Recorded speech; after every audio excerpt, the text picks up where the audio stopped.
Halo guys, kali ini kita ke dunia pendidikan. Jadi ada sebuah surat edaran yang beredar di sebuah kampus mengenai kuliah online. Nah, jadi kampusnya ini bernama Politeknik Negeri Bengkalis. Nah, kuliah online ini akan dilakukan sampai ujian tengah semester atau UTS. Kalau kita lihat dari surat edaran yang beredar ini, yang pertama adalah isinya ini soal mulai kuliah gitu ya. Jadi perkuliahan semester genap tahun ajaran 2024-2025 akan dimulai pada 3 Maret 2025 ini menurut surat edaran ini ya. Nah, lalu pelaksanaannya akan dilakukan secara daring, secara online. Jadi seluruh mata kuliah teori dan praktek akan dilaksanakan secara online sampai UTS.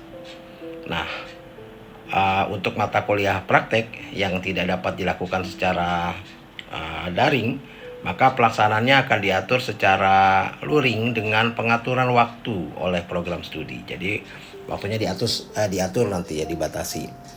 Nah, bahkan ya mata kuliah teori yang dilaksanakan secara daring ini akan dilakukan secara paralel gitu. Nah, keputusan ini diambil pihak kampus sebagai bagian dari kebijakan efisiensi anggaran yang dihasilkan dari rapat pada 19 Februari 2025. Ya, kalau kita lihat konfirmasinya ya dari mereka, dari pihak kampus, bahwa ya ini benar adanya, bahkan kampus katanya hanya bisa membayar listrik hingga 3 bulan ke depan gitu. Ya, ini akibat efisiensi anggaran yang dilakukan oleh pemerintah. Jadi subsidinya diblokir, kata dananya sudah diblok. Sementara mahasiswa bayar full, tapi mereka harus kuliah secara online. Dan ini kabarnya terjadi juga di UIN ya. Katanya mereka sudah libur dari Desember, baru mulai kuliah April, tapi kuliahnya pun online.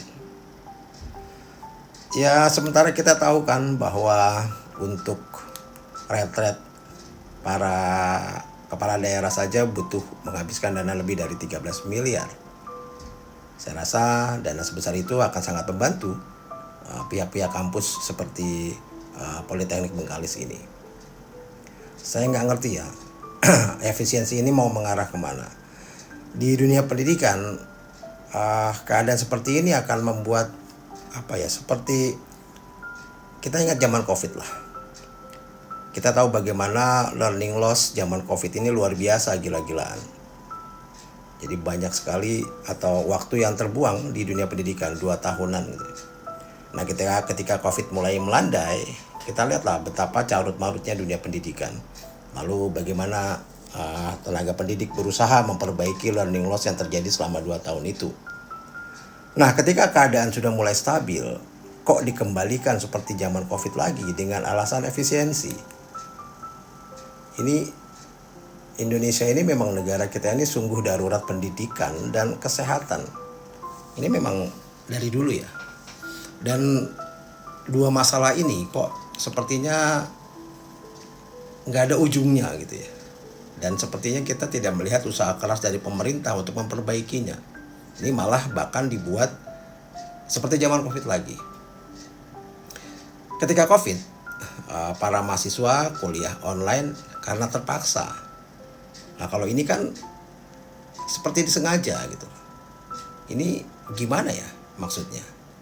Mau melakukan pembunuhan massal atau gimana? Salam.